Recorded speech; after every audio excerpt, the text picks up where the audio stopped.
नमस्कार, मैं कशिश और स्वागत है आपका नेक्स्ट 9 न्यूज में। आज के इस खास प्रोग्राम में हम बात कर रहे हैं एक ऐसी भारतीय राजनीतिज्ञ और राज्य सांसद के बारे में जो काफी ज्यादा मशहूर है, लेकिन इन दिनों भी काफी ज्यादा सुर्खियों में आई हुई है और उनके साथ साथ यहाँ पर उद्धव ठाकरे का भी नाम जुड़ता हुआ नजर आ रहा है। जी हाँ, बात हम कर रहे हैं यहाँ पर प्रियंका चतुर्वेदी के बारे में। वैसे बताते चले तो प्रियंका चतुर्वेदी बहुत ही बेहतरीन और उम्दा नेत्री है और हर कोई इनको बेहद ज्यादा पसंद करते हैं, अपनी बात काफी बेबाकी से रखती है और इसी वजह से यहाँ पर हमेशा इनकी बातों को सुना भी जाता है।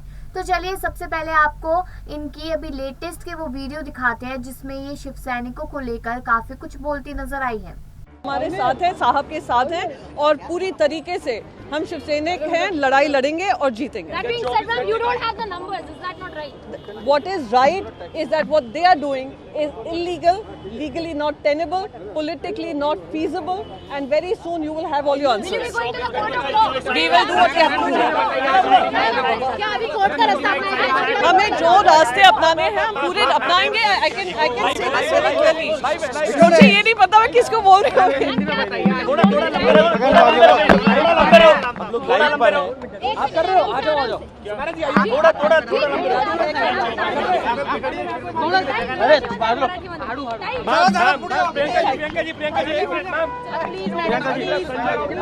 सध्याच्या परिस्थितीमध्ये वादळ आलेलं त्याचा सामना आता शिवसेना कसं करणार? देखिए, मैं बार बार यही कह रही हूँ, ये पहली बार ये शिवसेना के साथ नहीं हुआ है। जिन लोगों पे भरोसा किया, कुछ तो परिवार वालों पे भरोसा किया, उन्होंने काम ऐसा किया है।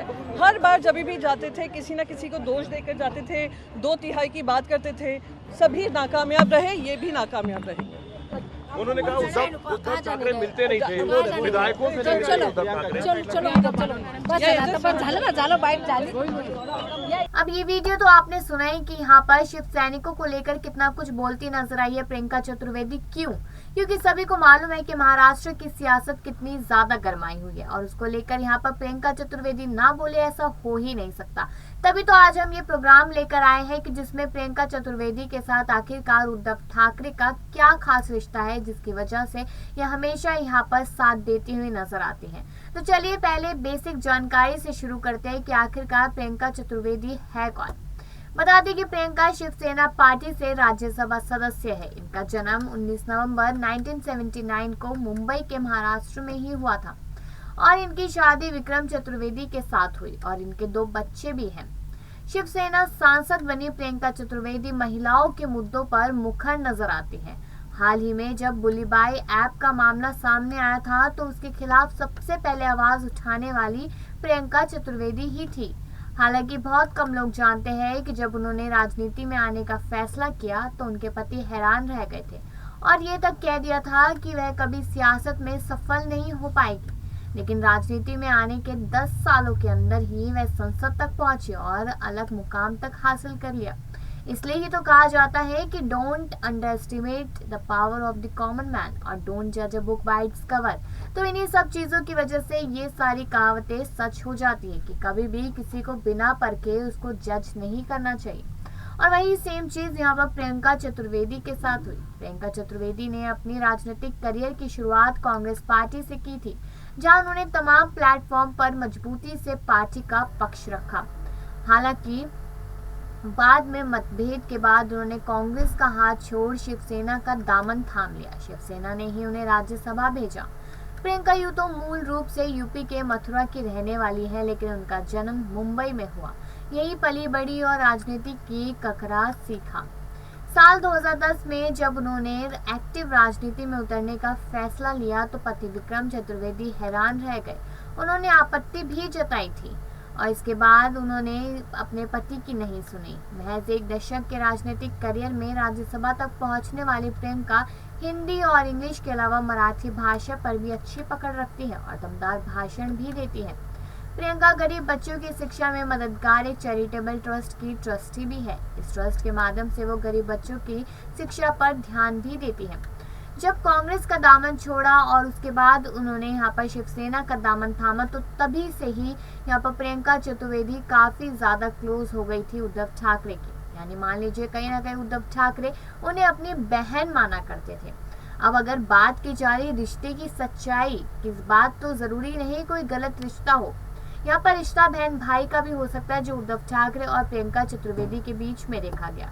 वहीं सदन से कर दिया गया था उन्हें निलंबित। तो आपको बता दें कि संसद के बीते शीतकालीन सत्र में कई सांसदों को निलंबित कर दिया गया था।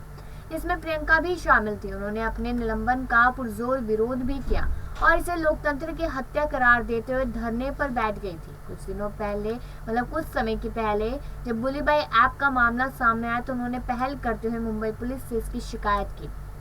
उनकी दखलंदाजी रंग लाई और इस ऐप को बनाने वाले आरोपियों की गिरफ्तारी भी हुई। अब महाराष्ट्र में चल रहे राजनीतिक गतिरोध के बीच सोशल मीडिया पर लोग कई तरह की प्रतिक्रियाएं दे रहे हैं।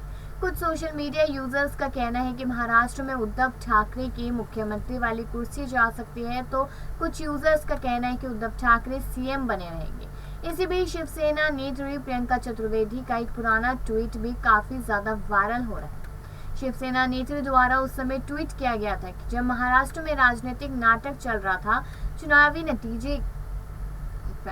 नतीजे के बाद भी यह नहीं हो पा रहा था और कौन महाराष्ट्र की कुर्सी संभालेगा। इसी बीच देवेंद्र फडणवीस ने मुख्यमंत्री की शपथ ली, लेकिन बाद में उन्हें इस्तीफा देना पड़ा, जिस पर चुटकी लेते हुए प्रियंका चतुर्वेदी ने लिखा था कि बड़े बेआरूबू होकर तेरे कूचे से हम निकले, बहुत निकले तेरे अरमान, लेकिन फिर भी कम निकले। इस तरीके का ट्वीट किया और जो अब लगातार वायरल होता नजर आ रहा है।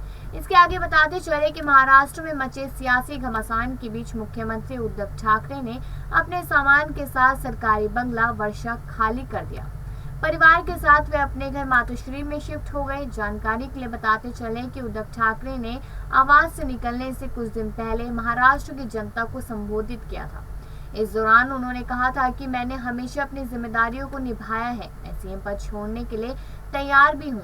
लेकिन इस सारी खबर से तो यही मालूम चला कि यहाँ पर प्रियंका चतुर्वेदी कहीं ना कहीं बहुत ज्यादा क्लोज थी उद्धव ठाकरे के। लेकिन चलिए और भी जानकारी आपको प्रियंका चतुर्वेदी के बारे में देते हैं। देखिए, संख्या बल ज़्यादा हो सकता है कागज़ पे।